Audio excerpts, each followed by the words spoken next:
I don't think anyone expected her to go in on that, least of all the man who was knighted largely for his efforts in prosecuting grooming gangs. But to be topical, there were 6 men jailed yesterday.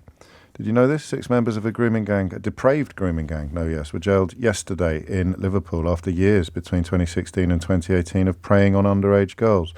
I'm going to read out their names and leave you to wonder why you weren't aware of this story or why Kemi Badenoch made no mention of it at all in a PMQs where she dedicated all 6 questions to the scourge of grooming gangs. Their names are Jack Poulson, Richard Haslam, Daniel Flatters, James Fitzgerald, Corey Barrett and Elliot Turner, all of whom convicted variously of crimes against girls, children under the age of 16, including rape, sexual activity, and other heinous crimes. I'll leave you to wonder why that's not all over your newspapers, or indeed why Kemi Badenoch didn't raise it today. But what she did raise, Natasha, was several locales. Yeah, and, Nadia Whittome, the MP who you heard just after Kemi Badenoch and Keir Starmer, the Labour MP, took her chance to accuse Kemi Badenoch of exploiting victims. It's a pretty punchy approach to go with. And you know what, actually, I thought this was sort of the Kemi Badenoch that we might see more of when she was elected leader. That, it's incredibly divisive to use this as a way in to saying, well, actually, the local elections are tomorrow. Who do you trust to run your local council? Yes. What did her quote was something like, chaos and cover-ups under Labour. Like, that's a pretty bold, punchy statement to make from the leader of the opposition, and I'm not sure how well it will go down. But obviously, she ticked a lot of local authorities off in her list when she mentioned them all, of which most of them, I think, Kent. She talked about a few other names on that list that have got elections coming up in the next 24 hours. And of course, the 3 years as Women and Equalities Minister and 14 years in power, and nothing done on any of these fronts. While to listen to Nazir Afzal, who was the chief prosecutor in the Northwest, Keir Starmer's track record in this field is pretty close to exemplary. But that doesn't matter online. So a lot of people have accused Kemi Badenoch of being terminally online. We know, for example, that Elon Musk has intervened on the grooming gangs issue, although I doubt he'll have anything to say about the case in Liverpool yesterday that I've just referenced. I'll leave you to wonder why.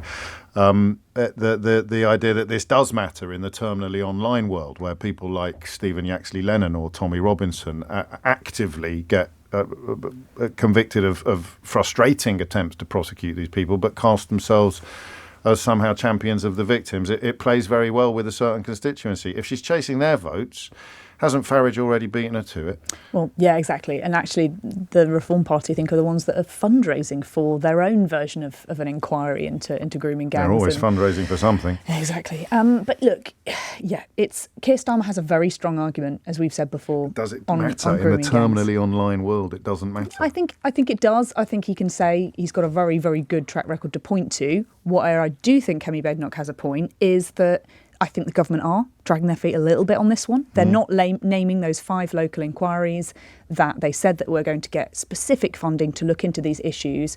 And the Home Office have, I think, rode back a little bit on this. First, I thought they were going to announce a national inquiry into this. That was rode back. Then it was announced that they were going to. It was not going to be a full inquiry with full statutory powers to force people to attend, and we know that that's not going to be what a lot of victims want to see. And this is a very divisive issue. You speak to some victims who want to see it, some victims don't. Kemi Badenoch, however, is only talking about this because it is an issue that Elon Musk and people on the right wing of the American media talked about 6 months ago. But I don't think that the government have been good enough at getting on the front foot on this narrative and saying this is what we have done and this is what we are doing now for victims of grooming gangs up and down the country, of course, of which there are many. And of course, there were many, many examples where people will say there are cover-ups. The government have a good record on this. Keir Starmer has a good record on it. And I don't think they've quite been quick enough to say what they have been doing. Yeah, I think that's fair. Glacial governmental movement or glacial Whitehall notwithstanding. I'll read a few messages, as we always do, and picked at random. Badenoch is simply disgusting, says Gary. Kemi is a disgrace, says Chris. She's utterly useless, isn't she, says Matt. Badenoch is showing what a disgusting and disingenuous individual she is, says Dave, using these victims of appalling abuse for political purposes in tomorrow's local election. So cynical and actually depraved. Andrew in Penzance, Kemi Badenoch is a contortionist who managed to put both her feet in her mouth whilst announcing how poor the Tory inquiry into child abuse really was. I disagree with that, Andrew. The inquiry was pretty good. It's the failure to implement Baroness J's suggestions that leads the last government and to a certain extent the current government open to criticism.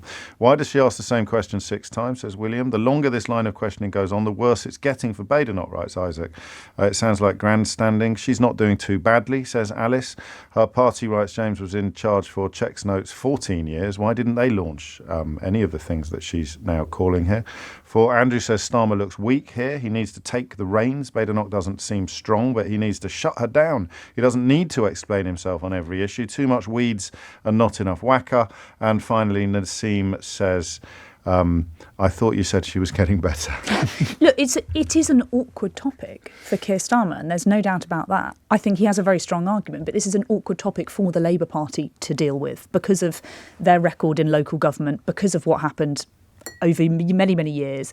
And I do think it makes them very uncomfortable because there are so many voters in so many of these areas that the Labour Party do rely on. And turning over the stone to look at what might have happened is an incredibly risky thing for any government to do, let alone this Labour government. And it is something where they do rely so much on so many of these communities' votes. And that is just something which I think a lot of people do not want to do. And you can see that, there is division in the Labour Party on this. People like Paul Ward, the MP for Rochdale, does want to see a full local inquiry.